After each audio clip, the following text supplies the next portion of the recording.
সকালে আওয়াজ পেয়েছিলাম বৃষ্টি হচ্ছিল। তো ব্রেকফাস্ট করি, তারপর বেরোই। প্রচুর পাতা, ওহ কি দৃশ্য!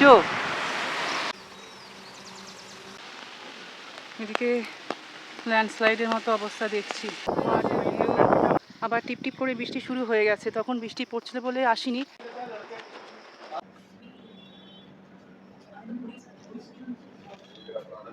এই হলো হোটেল গঙ্গা আজুরের রুমস। আর এটা হচ্ছে 105 নাম্বার আমার রুম। এদিকে আছে 106 আর 107 নাম্বার রুম। এদিকটা এবার দেখাই, এদিকে লিফটের ব্যবস্থাও আছে। আর উপরে, একদম উপরে ছাদ আছে, বেশ সুন্দর লাগছে। আর তারপরেই আছে থার্ড ফ্লোর, এটা ছাদ আর এটা থার্ড ফ্লোর, এটা সেকেন্ড ফ্লোর আর এটা হচ্ছে ফার্স্ট ফ্লোর। তো second floor, first floor, third floor প্রত্যেকটা ফ্লোরেই কিন্তু বেশ কয়েকটাই রুম আছে, অনেকগুলো রুম আছে। আর এদিকটায় যাই, উম এদিকেও কিন্তু দুটো রুম দেখতে পাচ্ছি। আর এদিকে একটা লম্বা প্যাসেজ আছে। ওই বাঁ দিকে রাস্তাটা ধরে হোটেল থেকে চলে এলাম এই বাল্মীকি চক পর্যন্ত। এই চকের থেকে এবারে এই দিকে রাস্তা দিয়ে যেতে হবে চণ্ডী দেবী টেম্পল। তবে হেঁটে যাওয়া যাবে না এখান থেকে, বা আরেকটু হেঁটে গিয়ে আমি গাড়ি নেব ভাবছি, গাড়িতে গেলেই সুবিধা হবে। আর গাড়ি বলতে অটো বা টোটো যা হোক একটা শেয়ারে পেলেই হবে। এদিক দিয়ে আস্তে আস্তে দেখতে পেলাম একটা জিনিস, এত লম্বা একটা ত্রিশূল।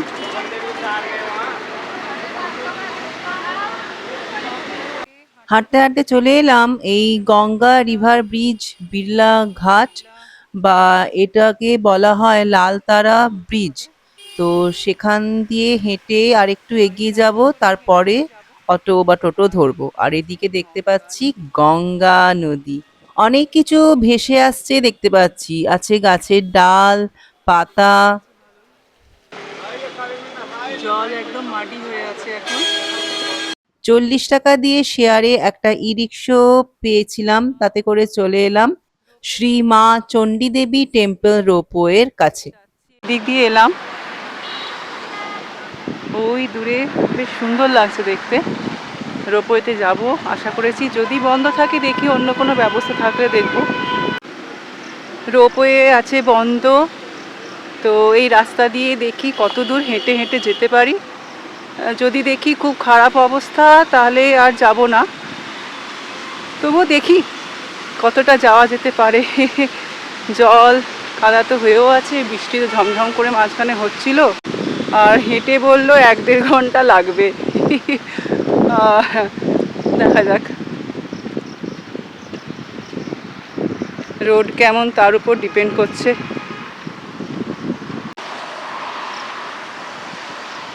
পাহাড়ে উঠতে না পারলেও পুরোটা এই দৃশ্য দেখেই তো মন ভরে যাচ্ছে। আর এই এই রাস্তাটার কন্ডিশন বেশ ভালো। আর ওইদিকে আছে রোপওয়ে, কিন্তু রোপওয়ে এখন বন্ধ।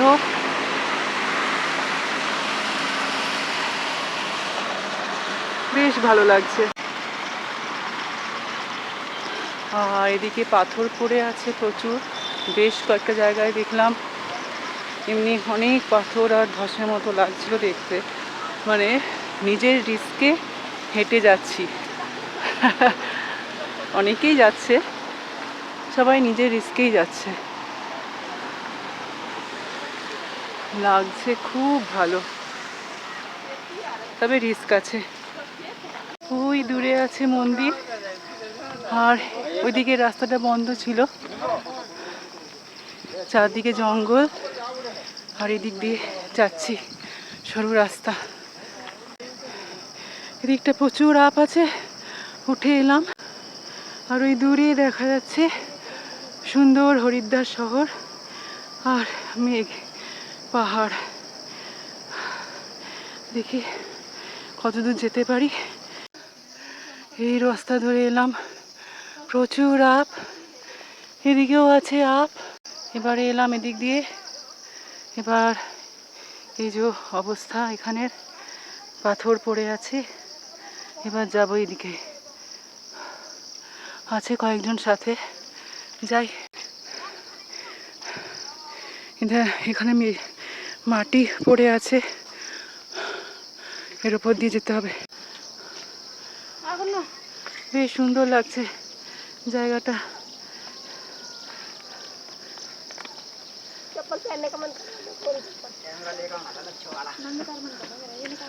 আর এদিকে যেতে হবে, আর একটু আছে, মানে আরো 20 মিনিটের মতো।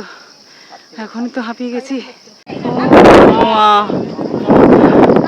আর দেখা যাচ্ছে হরিদ্বার, গঙ্গা নদী। খুব সুন্দর জায়গাটা, খুব সুন্দর। মেঘ, বৃষ্টি সব কিছু উপেক্ষা করে অনেক মানুষ এসছে এখানে। ভালো লাগছে বেশ। দাঁড়িয়ে আছি চণ্ডী দেবী টেম্পলের কাছে। ভিতরে তো ফটো নেওয়া যাবে না, ভিডিও করা যাবে না, তাই জন্য বাইরেই করলাম। এদিক দিয়ে এলাম চন্দ্রদ্বার। কি সুন্দর লাগছে এখান থেকে দেখতে। ওখানে সাদা মেঘ যে ভেসে যাচ্ছে বেশ ভালোভাবে বুঝতে পারা যাচ্ছে কিন্তু।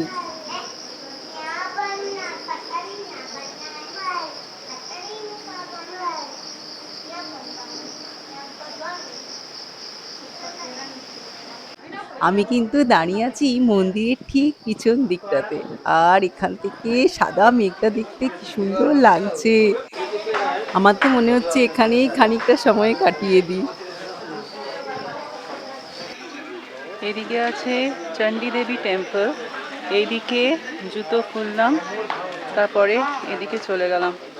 এখন চাই এইদিকে একটা মা আনন্দা দেবী টেম্পল আছে, সেখান থেকে ভিউ কেমন আছে দেখি। ও অপূর্ব অপূর্ব। এদিক দিয়ে যেতে হবে, যাই। আর এই হচ্ছে এখানকার দৃশ্য। দারুণ লাগছে দেখতে, হাওয়া দিচ্ছে, আকাশে তো মেঘ আছে। দারুণ লাগছে, দারুণ। ওই দূরে পাহাড়ের গায়ে সাদা ধোঁয়ার মতো কুয়াশা ভেসে বেড়াচ্ছে, আর এদিকে দেখা যাচ্ছে গঙ্গা নদী। হরিদ্বার শহরের বেশ খানিকটা অংশ কিন্তু এই পাহাড় থেকে ভালোভাবেই দেখা যাচ্ছে। আর দেখা যাচ্ছে ওটা হচ্ছে ভীমগোড়া ব্যারেজ। দূরে যত দূর চোখ যাচ্ছে, যেখানে দেখা যাচ্ছে নীল রঙের পাহাড়, আর পাহাড়ের গায়ে ভেসে বেড়াচ্ছে সাদা সাদা মেঘ।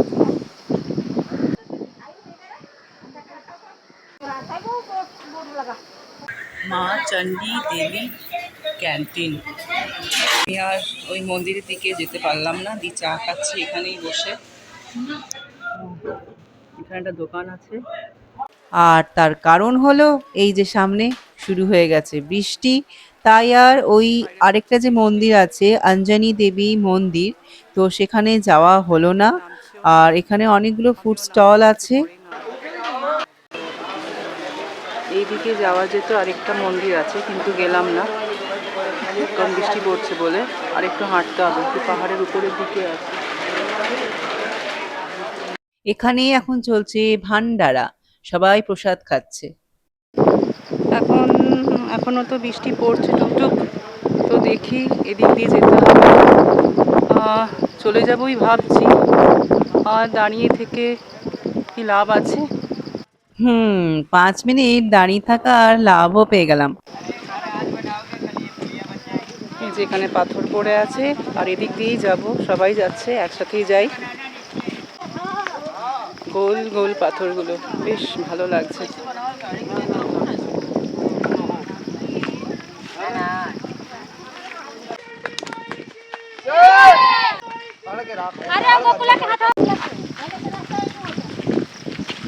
বেশ ডাউনের মধ্য দিয়ে হাঁটতে হচ্ছে।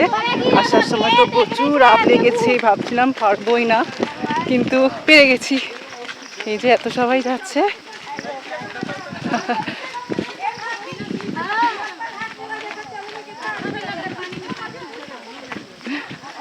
হাই।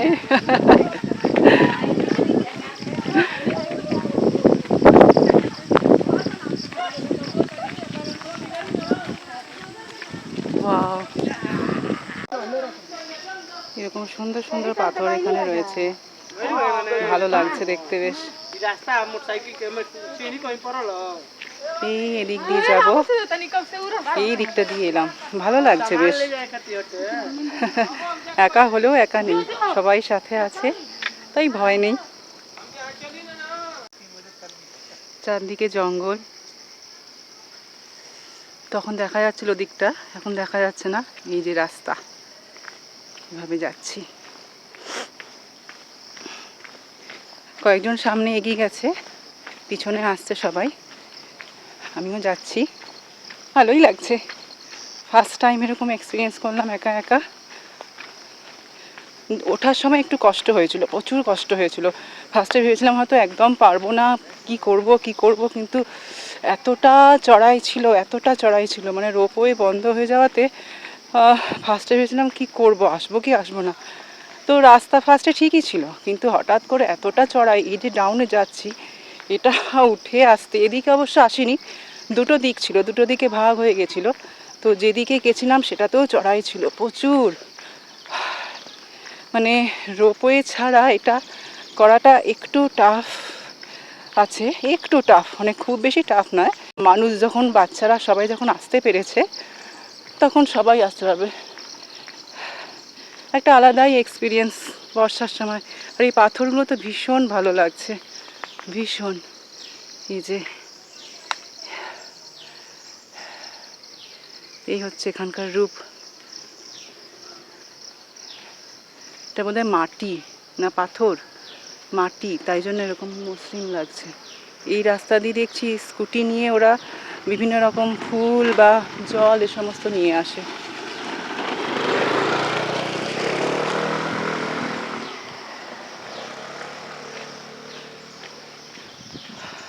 আর আমি ওই যে আরেকটা টেম্পল ছিল, ওদিকটা আরেকটু উঁচুতে ছিল, ফার্স্টে ডাউনে নেমে আবার উঠতে হতো। বৃষ্টি তো শুরু হয়েই ছিল, আর সাথে আমি ভাবলাম আরও চড়াই আছে, আর পারবো না, আর আমার ক্ষমতা নেই। কারণ হঠাৎ করে এতটা চড়াই করলে তারপর হয়তো আর বাকি যেন জায়গা ঘুরতেই পারবো না, তো ওই জন্য করলাম না। পরে আবার চেষ্টা করবো, একটু একটু করে ট্রাই করতে হবে, একেবারে হঠাৎ অনেকটা করে ফেললে মুশকিল আছে। এই রূপটা সত্যি ভীষণ ভালো লাগছে, মনে থাকবে।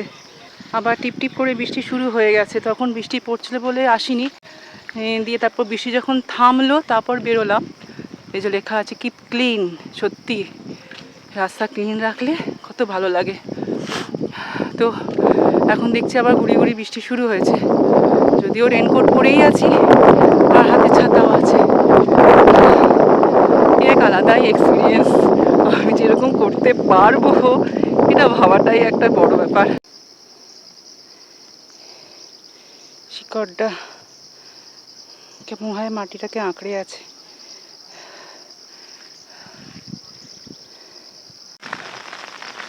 এই যে সামনে যারা যাচ্ছিল তাদেরকে ধরে নিয়েছি, আমি একটু দৌড়ে দৌড়ে এলাম। এদিকে রাস্তাটা না ভালো ছিল, তখন আমি অনেকজন ওদিক দিয়ে গেছিলো বলে আমিও চলে গেলাম। তো এরকম ফ্ল্যাট তো পাইনি, ওখানে প্রচুর চড়াই ছিল, তো ওটা ভুল রাস্তায় ধরে ফেলেছিলাম। এই যে এতটা প্লেন রাস্তা, যাওয়ার সময় অতটাও কষ্ট যারা যাবে তাদের হয়তো হয়নি, কেন যে তখন ওই রোডটা ধরেছিলাম, প্রচুর হাঁপিয়ে গেছিলাম। এখানে কি সুন্দর ফ্ল্যাট আছে, ভালো লাগছে। পড়ছে বৃষ্টি আর যাচ্ছি ছাতা রেনকোট পরে, আর চারদিকে সবুজ। মনে হচ্ছে পৌঁছে গেছি। গেট কি বন্ধ আছে, কি ব্যাপার, যাব কি করে? যাই হোক, ওদিকটা দিয়ে, ওই যে গেটটা খুলতে হতো অ্যাকচুয়ালি, ওদিক দিয়ে এবার এদিকে যেতে হবে। যাচ্ছি, এখানে গাড়ি আছে। যে রাস্তাটা ধরে হাঁটছিলাম সেই রাস্তাটা ধরেই এখন হেঁটে চলেছি, 15 মিনিট হয়ে গেল। অ্যাকচুয়ালি আমি খুঁজছি যেখানে ওই রোপওয়ে স্টার্টিং পয়েন্টটা ছিল। একটা নিয়ে নিলাম বিক্রম। যে রাস্তা দিয়ে হেঁটে আসছিলাম সেখানে 15 থেকে 20 মিনিট হাঁটার পর এই হাইওয়ের কাছে পৌঁছে গেলাম। আর পেয়ে গেলাম এই বিক্রম গাড়ি। অ্যাকচুয়ালি ২-৩ জন আসছিল আর সেখানেই নামলো। তো আমি তারপরে এই গাড়িটাতেই উঠে গেলাম। আচ্ছা, হ্যাঁ, এইটাই হচ্ছে সেই রোপওয়ে স্টার্টিং পয়েন্ট। এখান দিয়ে যাত্রা শুরু করেছিলাম। তার মানে যেদিকে নামলাম সেটা হচ্ছে অন্য দিক। এখন যাচ্ছি হাইওয়ে দিয়ে, আর পিছনে দেখা যাচ্ছে নীল পর্বত, মানে যার উপরে আছে আহ, মা চণ্ডী দেবীর মন্দির। আর ওখানেই উঠেছিলাম, দেখতে কিন্তু বেশ সুন্দর লাগছে। এইখানে অটো দাঁড়িয়ে নিল, এটা হচ্ছে বিড়লা ঘাট। এখানে যেখানে ওই ত্রিশূলটা আছে, ওখানে হেঁটে যাব। দেখি হোটেলে যাব নাকি দাদা বৌদির হোটেলে যাব, মানে দাদা বৌদির হোটেলের খাবার হোটেল, আর আমি যে হোটেলে আছি সেই হোটেলে যাব কিনা সেটাই ভাবছি। দেখি কোন দিকে যাই। আমি এখন এসে গেছি দাদা বৌদির হোটেলে। চলে এসেছে গরম গরম ভাত, পাঁপড় ভাজা আছে, ঝুরি আলু ভাজা আছে, আর এখানে দই আছে, ডাল আছে, আলু পোস্ত আছে, ধোকার ডালনা। বিশাল খাবার, বিশাল। এতটা আমি খেয়ে উদ্ধার করতে পারলে হয়। এদিক দিয়ে এসেছিলাম, দাদা বৌদির হোটেল গুগলে সার্চ করেই পেয়েছিলাম। আর এইদিকে আছে দাদা বৌদির হোটেল, এখানেই খেলাম। এবার যাই, যেদিক দিয়ে এসেছিলাম সেদিকেই ফেরত যাব। আজকে এইমাত্র আমি এলাম হারকি পৌরিতে, আর আজকে এই বৃষ্টির মধ্যেও লোকজন প্রচুর আছে দেখতে পাচ্ছি।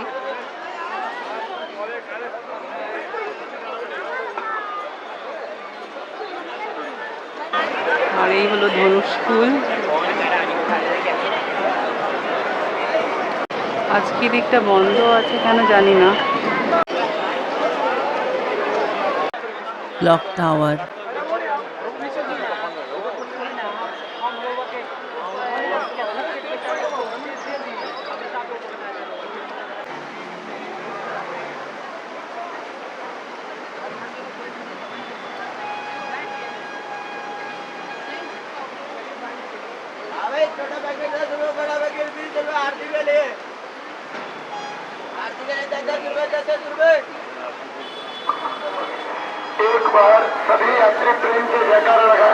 এই হারকি পওরি থেকে এদিকের পাহাড়ে যে মন্দিরটা সামনে দেখা যাচ্ছে, এটা হচ্ছে মনসা দেবী মন্দির। এরকম ভাবে পাতার মধ্যে ফুল বিক্রি করা হচ্ছে ওই সন্ধ্যারতির জন্য, মানে যারা গঙ্গা নদীতে ভাসাবে তাদের জন্য। এদিকে যে মন্দির আছে তা হলো প্রাচীন মন্দির।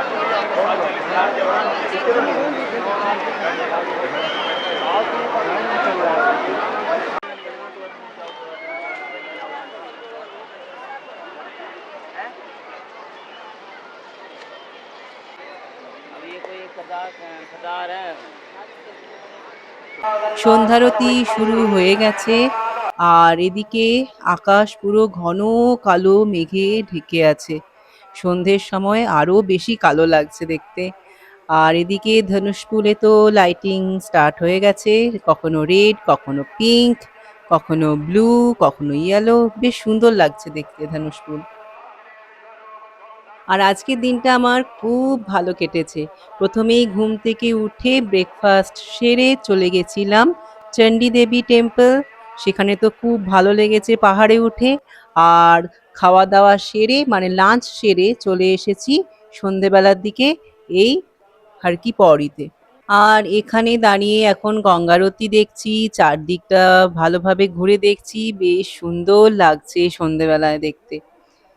তাহলে আমি এবারে ফিরে যাই হোটেলে, আর তারপর দেখি কালকে কোথায় ঘুরতে যাওয়া যায়। আজকে আমি ভিডিওটা তাহলে এখানেই শেষ করছি। আবার দেখা হবে পরবর্তী একটি ভিডিওতে।